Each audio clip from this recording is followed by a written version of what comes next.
This one here is probably my biggest mistake when I just figure out how you can use that specific function, database of contact numbers in your neighborhood. Don't like video games, you don't have to do that. I would have provided so much insight to when I was first learning to code. Hi everyone, my name is Srija and I'm a high schooler learning how to code, and I hope in the process you can start to learn code too. Subscribe if you want to my channel if you want to see more tech related videos. As you can probably tell from the title, today I will be talking about 6 things that I would do differently if I learned how to code all over again. Number 1, there is no need to memorize anything. You don't have to memorize every single little function in your head, and plus, I don't even think that's humanly possible because there's Google. You can literally just search up what you want to find on Google and it'll tell you. Like, there's so many resources like W3 Schools or Code Academy that have little cheat sheets to see what functions that you need to do whatever you need to do. Figure out how you can use that specific function and try to fit it into a real life project that you can use coding. For example, you could use the sort function in Python to make a database of contact numbers in your neighborhood.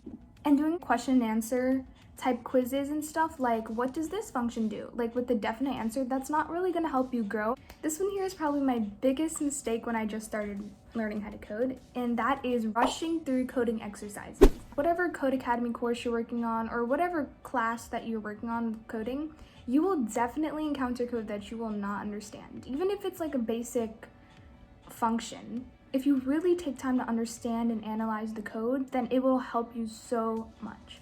Before reading any explanation or solutions that they provide, try to figure out what the section of code is doing yourself. And if you don't understand, just look at Google or open source forums like Overflow or forums on Code Academy are great resources if you don't understand what code you're talking about. And it's okay if you don't understand every single little bit of code, just understand the big concepts. Number 3, practice with mini projects that you actually like building. I like to do a little mini project that I come up with or someone else comes up with and try to rebrand it or adjust it to my liking. And I like to do that after every big unit on Code Academy or in my class, just as extra practice. And what I do is I take all those key concepts that I learned in that unit and try to incorporate that into a mini project. This is just an example of how I come up with my mini projects. Well, first, I write a list of all the major topics that I learned in that unit. Let's just say you learned about lists, functions, and dictionaries, and this is the first time that you're learning about it. So whichever topic that you have most trouble on, you want to add more involvement in the mini project. So you focus the mini project on whatever you have the most trouble with. And you can decide how simple or complex your mini project can be because you're the one who's creating it. I usually keep them fairly simple because I want to move on to the next unit since I'm still a beginner and don't really have the skills yet to make a super complex project. So we have our topic, lists, functions, and dictionaries. I start off by brainstorming ideas that I've seen that use these topics, anything from tutorials I've done or from something I've seen in real life. So for this one, let's try to build a vacation helper, I like to call. I pick a country, pick a hotel in that country, and an attraction in that country. So for this, you need lists to store country names, hotel names, dictionaries to assign costs for these values, attractions. So it involves a lot of the stuff that I was talking about that the unit revolved around, which were lists, functions, and dictionaries. So after picking using a function that correlates whatever hotel or attraction I want to see to the user, the program is supposed to calculate the total cost of the vacation. For the sake of this video, I haven't actually built the program, but it's just an idea for a mini project that you can come up with for these topics. And what I mean by practice with mini projects that you actually like building, oftentimes a lot of mini projects are video game related. And if you don't like video games, you don't have to do that. Coding is so versatile, you can find projects for literally anything.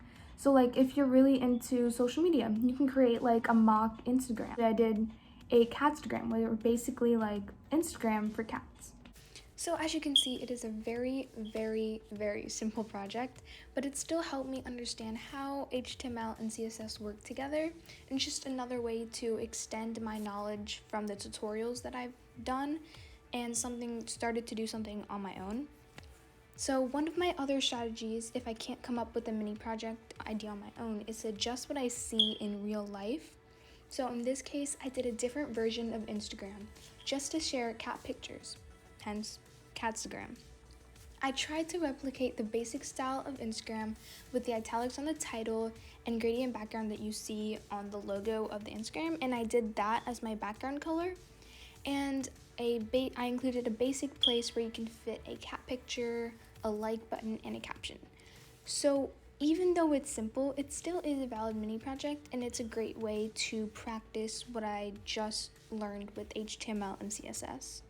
The next thing I would do differently is learn how to use Git and GitHub early on. I wish I learned about this when I first got introduced to coding, because it's literally so important, and GitHub is basically like a place where developers post their code and they collaborate on it. So it's literally like a hub for developers, and that would have provided so much insight to when I was first learning to code, and I still am learning to code, by the way.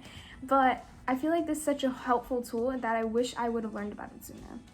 And also, you can create your own repositories, and it's just an easier way to organize your code.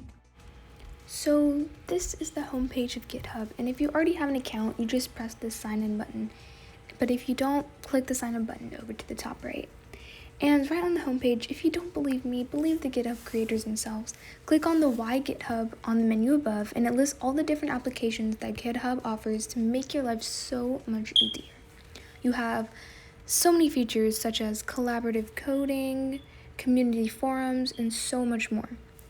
And you can click on the Explore button up top on the menu. And for the sake of this video, I'm just going to go on trending and see all these public repositories. If you don't know, repositories are basically folders of code that stores your code, that tracks whatever changes you make to your code in your coding environment. And I'm just going to click on this one. And as you can see, there are lots of different projects and so many public repositories that you want. And there is an option to make your repository private or public. So security is very much a guarantee. And you can filter what kinds of projects that you hope or want to build one day. And it provides great guidance to a mini project that you want to do or a huge project that you want to do later on. So using the instructions provided by the creator, you can just see how to get to that point. You can also see what languages the creator used to get exposed to different types of programming language. I wish I started earlier to see how many different variety of programming language that you can do in one single project. Using Git yourself is also not as hard as you think. You just have to learn a few Git commands, and it's a much more efficient way and easier way to organize your code with all these repositories and share your code without having to constantly update it or share it through some other platform. The most common Git commands that I use most often, and I'm not the most experienced in Git, like there's so many other places that I haven't contributed to, but the most often I use as a beginner are git add period and git commit -m with the message in quotes and git push. And what the commands do is that they update your code on the web through GitHub.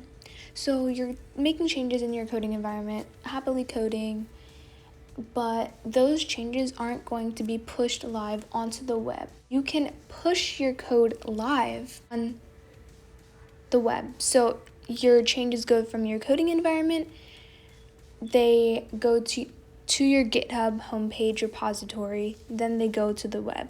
And the repository just tracks these changes. And that's what the git commit message command is for. So you want to make sure your message is specific and concise. Actually, accurately track changes to your code in an easier way to reference back to. And once you push them, you can see your changes on the link to your project or whatever platform you're using through your GitHub profile.